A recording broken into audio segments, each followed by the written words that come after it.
Maya, you know who the unsung hero of New Orleans is? Tell me. It's the bartender. Oh, yeah. The art and craftsmanship in making a great cocktail. That's why we're bringing on Turning Tables, who's helping create leadership and career opportunities for bartenders in underserved communities here in New Orleans in the hospitality and spirits industry, with, in particular, their externship program, which is a 12-week program that gives them all sorts of tools and help to get them on that career pathway. That's pretty cool. I'd love to hear about this program. Who are we talking to today? We're talking to none other than the executive director, Toure. Let's bring him out and get our conversation started then. Hopefully he brought some drinks. Maya, it's 9 in the morning. I mean, it's 5 o'clock somewhere, right? Toure! All right. Toure, thanks for coming in, man. Oh, thanks for having me. I appreciate it. Well, tell me, why is it so crucial right now to create inclusive pathways in New Orleans hospitality industry for underrepresented communities? So New Orleans was predominantly a black city, pre-Katrina. I think since then it's leveled out to like 50-50. And the people that are a part of the decision-making processes and the direction in which the city goes, it's very important that it stay within the community. And so having people that have the knowledge, the resources, and strength within their community to build on the things that already exist culturally is super important. Yeah, and I think, and too, I know, Maya, you have a passion for making cocktails and getting into hospitality, so I think it's something that we all kind of see, too, that we take for granted, I think, in a lot of ways. Absolutely. Yeah, for sure. Yeah. How does Turning Tables responsive training and mentorship models set other mentorships apart? I think, there are similar models, but just that hands-on training component is something that's very unique and kind of reinforces what they learn in the classroom, giving them as much application of what they learn as possible and as much introduction as possible so that light bulb clicks when they're in the moment. And then having those moments where I love seeing students be in a moment where they're like, okay, this is what makes sense. Mm-hmm. One of my alumni works in a dive bar, and he, I wouldn't say struggled, but it was hard for him to make it through class because late nights, come to the class, warrior in that sense. But acknowledged to me the other day, he was like, man, I was bartending the other day, and I was like, oh, I know this. I learned this in class. This is something that is resonating because it's applicable in that moment. Mm-hmm. Yeah, it's kind of like you're training them from that sense of, I guess, preemptive, because you never know, like I think in bartending especially, it seems like it's a field that you're never going to know what you need to know until that time comes. It's like kind of you're waiting for that person. You're waiting for that moment or whatever, and then that thing comes up and you're like, oh yeah, I have to like do this now. It's kind of like I'm that person that randomly decides to order a hot totty and you're like, that mother. Heat that water now. God dang. Or just, I think they take pride in people that come up to them and say like, do you know how to make that? And they just like laugh inside and they're like, yeah, I know how to make an old fashioned fool or whatever you want me to make. I can make it. At least they're trained in that respect to not have the answer I just gave, but just to have it with a hospitality forward answer. Like, I would love to make that for you, and feel equipped to have the knowledge to do it, and to also feel like they can keep up with the rest of the industry. New Orleans has largely been rooted in classics. Chris Hanna being the most probably visible New Orleans bartender that brought French 75 to prominence, and amongst other classics. But the rest of the country is constantly like evolving. So I think one of the things our program does well is introduce them to some of the other trends and keep them abreast of other things that are happening and keeping their minds fresh for new and innovative cocktail making strategies.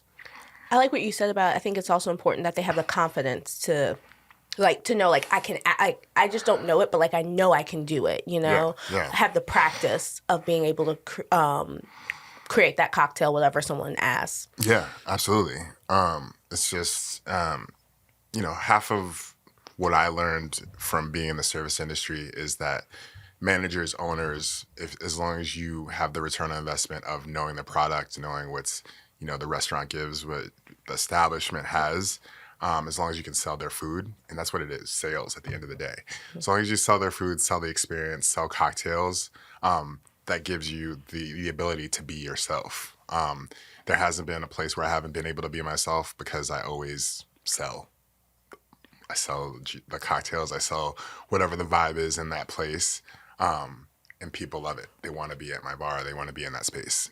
Yeah, because I guess, too, when it comes to just the culture of New Orleans, is there, for underrepresented communities, especially with that lens, is there kind of like a stigma against this, like, that you're trying to come up against or anything like that? Like, what can you say to those kind of, things within the hiring process that you're kind of, that you hope this program kind of addresses? It depends on the lens through which you look at cocktails, right? So we cross all spectrums from, this past weekend at Jazz Fest, we were with some of the top bars in the country, Jewel of the South, Cure, French 75. They have a standard of cocktails that are, some would say like a little bit esoteric, but like people love them. People enjoy them. It's not your average cocktail. And that's an experience that we bring to, like, if we're hired for a wedding or hired for like an event, people love that, like, there may be cocktails available on the list, but our graduates can make a good old fashioned. They can make a good French 75, something that's not listed. They could have a good cocktail in the vein of what you find in most bars. Whereas I think that most bartenders, if you would have gone to the other tents at Jazz Fest, they just make what they make. It's not like it's a job, for us, for our alumni, we're hoping that it's more than a job. It's an experience. So being able to translate that New Orleans culture into their experiences with their knowledge is something that is magical. It keeps a part of the culture preserved. Were some of your alumni at the Complex Super Bowl thing? What was it called? Family Fest or something? We were up in that mother. Yeah. We were up in that motherfucker. I was bar backing. Yeah. Y'all were slammed, but we were slammed. I decided I made the stupid mistake of being a bar back so that like some of my people could be highlighted, and it was hard work. It was brutal. But we also worked with Liquid Pro to batch all the cocktails for it. When you have a free cocktail, that it flies. Like, it was just like constantly getting ice, constantly getting cocktail batches and re-upping. Wow. It was a thing. It was a vibe. Yeah, but why I bring it up is all the drinks were each an experience. Because like sometimes a free cocktail is just like a batch margarita, and you can taste that it's just mixed. But like each drink that I had, I could tell like there was a story behind it, and like it was a unique experience. Yeah, we don't play games. Yeah. I mean, it's like we want people to have a good cocktail, because there's nothing worse. Like, I mean, my friends know this, and my new students know this. If I go to their bar and I just have like a beer and a shot, they feel some kind of way, because they know that like I'll drink a cocktail if it's good, and otherwise I'm just gonna have a beer and a shot. I'm not gonna if I don't know the bartender, I'm just like, hey, can I have a NA Bev cocktail or like a beer and a shot? Like, if I'm gonna drink, if I'm gonna contribute to my diabetes, it better be a good cocktail. I like it. Well, honesty is the key there. So, I mean, that's a good point, because like you're doing there's so many options and so many things that people can do in the world of hospitality and being in bars and being a bartender. What is the structure right now of the program that you're working on with the externship program, and taking them from like mentorship all the way through to like on-site placements? So it's 12 weeks. The first 6 are foundational, so to speak. I think the first 2 weeks we kind of try not to focus too much on drink culture, because the consumer may not know this, but drink trends are, a lot of people aren't drinking as much. And so I think the next generation is focusing on alternatives to alcohol, and specifically just like their drinking habits are not the same. Preaching like healthier lifestyles, mental health, all those buzzwords. So we kind of give them a foundation in that, like, history. These are sustainable practices. This is what can get you through when you're kind of working these crazy 12-hour days or 8-hour days, like, remind yourself to sleep, to like, instead of just going out and having another drink, to practice yoga and wellness, to go to therapy. We give them free therapy resources twice a month through We Help NOLA. And like I myself also, once a week go to therapy. So I practice what I preach. But just being able to give them those resources, as well as then you start to kind of do a deep dive into these spirits. And they have introductions to brand ambassadors and people in the country, around the country, that they would normally not know, brands, public, people that may not be associated with a brand, but just like, culture bearers in the industry as well. So when these big festivals like Tales happen, they already know them. When they're going to some of these other kind of like conferences around the country, they, people know the Turning Tables alumni. I think they feel a little bit of a pride in that, coming all the way from New Orleans and being visible and standing out from everyone else. And then the last 6 weeks are supposed to be an externship. So that's hands-on training, traditionally in a bar space. But over the years, some students that are a little bit more advanced are like, I already work at a bar. I'm a little bit more advanced. I want to go into trade advocacy, or I want to go into distilling. So just express interest in other career pathways.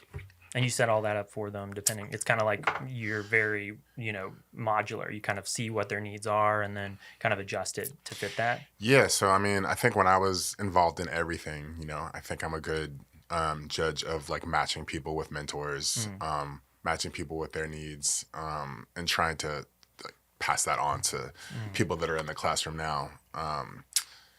And so we set that up through relationships throughout the city, so like, different bars that we have relationships with, distributors, like brand ambassadors, like you name it. We made a rum with a local distillery called Porch Jam, and sold out.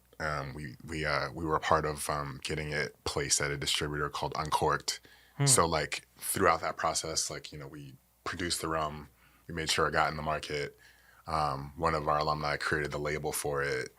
Someone that was responsible for producing the juice or a part of that process. So it was something that was all our hands touched, and hopefully more magical things like that happen in the future. Awesome. I love that project. That sounds really cool to have current alum, everyone being able to be a part of this, and it coming from New Orleans. Yeah, absolutely. Yeah. What have you learned so far from your previous externship programs? Cohorts or like cohorts, yeah, from like doing the different cohorts. So the first 3 to 4 years, I was, I think those students are a little bit different. I was involved in all the processes, so they saw like that it was just like all love, blood, sweat, and tears. They saw me doing like the admin work of being the executive director, but then I was also in the classroom or at events with them, prepping, doing all those kinds of things. I think that through osmosis, you get to see it up close, and it makes you like more involved in what the community-driven values are. Our challenges these last few years are, as with me not being as involved, having someone translate your vision in that same way, that work ethic in the same way. I think that COVID generation finally caught up. That generation of people that just got spit out or missed years of college or missed a part of their like workforce experience. It's starting to be reflected, and just like, I think people just need jobs immediately, or, have a less of an interest in certain aspects of their program. So we've kind of had to like shift around to like navigate those challenges, I would say. This goes back to all the things that you were talking about, which was how the culture is shifting, but also I know your students that as they're coming up are starting to have more diverse needs and things that they're wanting. What kind of can you tell me kind of how are you changing the program, I guess, to fit those needs based off of what you've been seeing? One thing that we're trying out is independent learning. We're also aware that some people can't commit to the 12-week program. So as another growth opportunity, we're going to focus on something called Weekend Warriors. So it'll be like a resource for businesses locally and up and coming professionals locally who still want those types of resources, but in more modules and workshops, so that we can kind of get them to commit to a particular need as opposed to a whole program, and giving them access to the community. I think more than anything, we're teaching people how to make drinks. We're giving them those tools, but the community is the most important thing.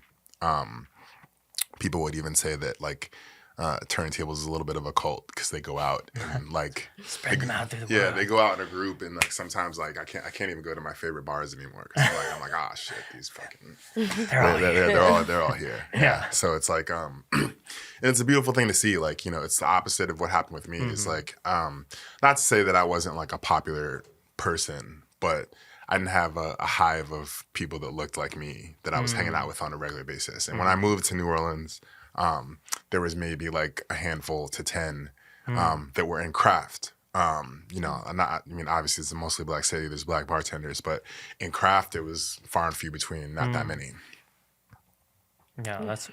Oh, were you gonna say something? Oh no, I was just yeah. No, I was just gonna say, you know, I think that too is there are, you know, and you have to forgive me. I don't remember if we talked about this offline or online, but the students being ones that want, you know, there's all sorts of different job offers when it comes to being, you know, going on your own, being a consultant, all these different things. What do you think the students in the past, how are they different now as far as what they want out of the program and what they're looking to do as bartenders and professionals? I think they need a little bit more guidance, you know. I was talking with my friends the other day. Each generation kind of talk shit about the one below them, you know. Classic. Yeah, you know, that's what always happens. You know, I remember those seniors, man. They yeah, always suck, man. Yeah, I remember talking to a teacher of mine after I graduated, and I was like in my 20s, and I was still looking for the direction of which way I wanted to go. And he was like, well, if you were a teenager, I would have an answer for you, but you're a man, Toure, and I think I need you to like focus on like that like you know like you know you know You gotta that, from his from his perspective it was just like, you know, I have a, you know, when I was your age I had a family and, you know, like a career, so like this like kind of like I don't know what I'm gonna do kind of mentality doesn't make sense to people that have like had that solid base. Whereas like for me, like, you know, also not factoring in certain things, you know, coming from a single family household, getting spit out into September 11th, you know, there was jobs few and far between, and had to kind of like finding your way was a real thing, for me at least. And so, the perfectly polished human being you see in front of you, like it took years to get to that point. Man. And so we'll have another podcast all about the trials and tribulations of Toure.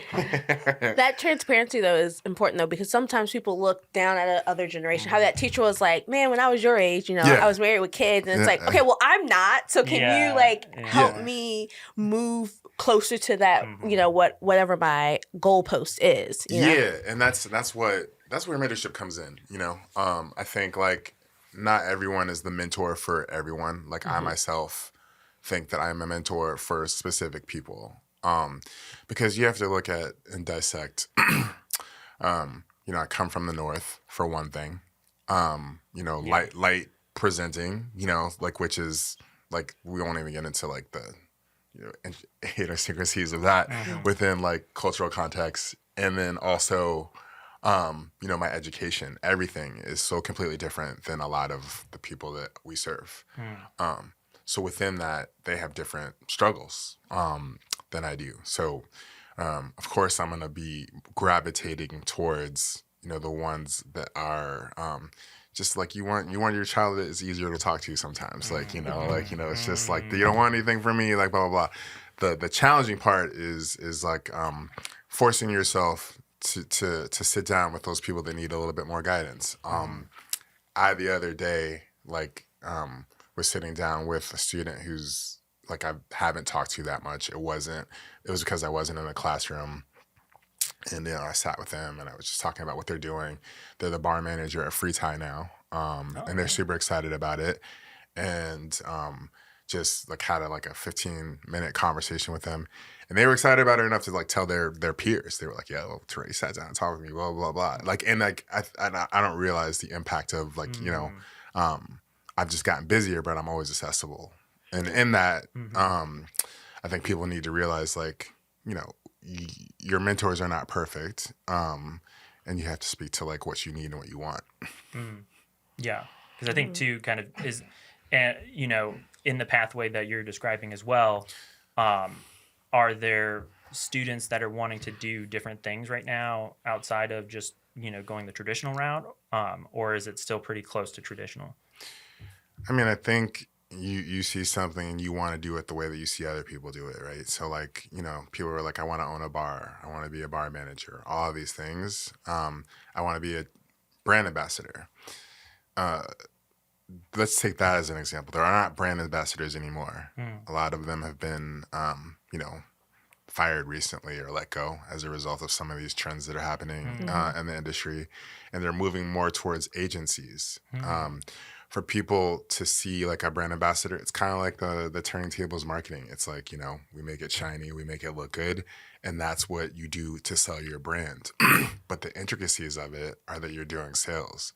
Most of your job is sales, going off-premise and on-premise accounts and being like, this is why you should buy this, and this, I'll tell you why. And the hurdles that you have to go through to different audiences. It's hard work. It's not. And the fact that these people make it look easy, that's a skill within itself.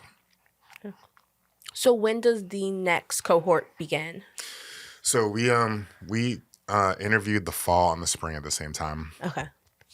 I came into this year a little bit cautiously because I was like, observing, what's happening with the new administration, and then also watching as some of our traditional funding was not in place, and just a new development strategy. There's just a bunch of like things behind the scenes for us that I wanted to make sense for moving forward, and now they're in place. So we're trying to start at the end of May, and then going into the summer, and then we'll make a decision if we're going to do the twice-a-year model as we have started doing, or if it makes sense to go back to once a year with these other growth opportunities. Gotcha. Yeah, and so how long does that program, like how long do the submissions stay open for? It's like a window. Once we run applications, we have a window of like about a month. It's like, and it's like, you have 3 weeks to apply. Then once, we close applications, you'll be called in for an interview. Kind of rules like that. As I just went through kind of like a Goldman Sachs class, and I just realized, our website could be more descriptive of like that process. And I'm like, okay, we got, like in my mind, I was just like, all right, we run it when we run it. But like, but I get emails Get ready, you're ready when you're ready. Here we go. You know when it comes. What time it is. Yeah, but people are like, I get emails all the time where people are like, when are you starting? I want to do it. And I'm like, oh shit. We got to like make it more professional online. Yeah. As you're building up. Yeah. Well, I mean, that raises a good question as far as like, if people want to get involved with the program, whether it's to be a mentor or be someone that is joining the programs, or what are the best places for them to reach out and get in touch? Hopefully, they reach out to info@turningtablesnola.org. Gotcha. There are some people that will like boldly reach out to me through email or my DMs, but I think like that is the best route. Cool. I love it. Well, thanks for coming by. Well. Oh wait. Well. More? We have one last thing. All right. Now this is something I was thinking about, and I want to get your opinion on it. Since both of you know cocktails really well, and I'm very like. Loosely know cocktails. Yeah. Okay. If you could describe yourself as a classic cocktail. Oh, man. Why'd you do that? Okay. Which classic cocktail would you be? As I pull up a list of classic cocktails. So Yeah. I think I would be a traditional French 75. Wow. My name is French. Right. Oh. Yeah. As well as, cognac is the base, which is one of my favorite spirits. It's got a little effervescence to it, and it's bubbly. Yeah, okay. And it's a little bitter and sweet, so I'm all those things. Like, stole my answer! Really? Dang! Wow. Can I say I'll be a gin French 75 then? Wait, how does gin make it different? Do you want me to nerd out for you for a second? Yeah. So the reason they made the switch from cognac to gin is because of phylloxera, which was like a bug that destroyed the wine industry. And so they made the shift from cognac to gin, essentially. But cognac tastes way better in a French 75. So our friend Chris Hanna has made the shift. Like more noticeable and more of a thing within the industry. If you ever want to piss him off, go into Jewel of the South and ask for a French 75 with gin and see what he says. All right. I don't even think he'll respond to you. You heard it here first, folks. Everybody right now, go to he's going to be real mad when he gets all these people coming in. I think he'll just look at you like, try again. That look is, you've messed up when the bartender's he'll just be like, no. I won't do that. All right. But now I'm tempted to do it just to see what happens. He won't make it. So what about the gin makes it more you? I typically order it gin when I'm drinking, or not order it. I drink it at home with gin because that's what I typically have at home. And so that's why, and since he said French 75 with cognac, I was like, well, I have to do something slightly different. But I mean, you said it's effervescent. You know what the truth is. Yeah. You know what it is. It is better. When I'm out, I like to order it with cognac because it is better. 10 times. Yeah. Yeah. Not even a question. It's much better. Mm-hmm. So I'm sick with French 75. It's also my favorite classic cocktail. Yeah. Wow. Yeah. Wow. But you got to pick another one because that's me. Oh, I have to. Oh. I was going to also say French 75.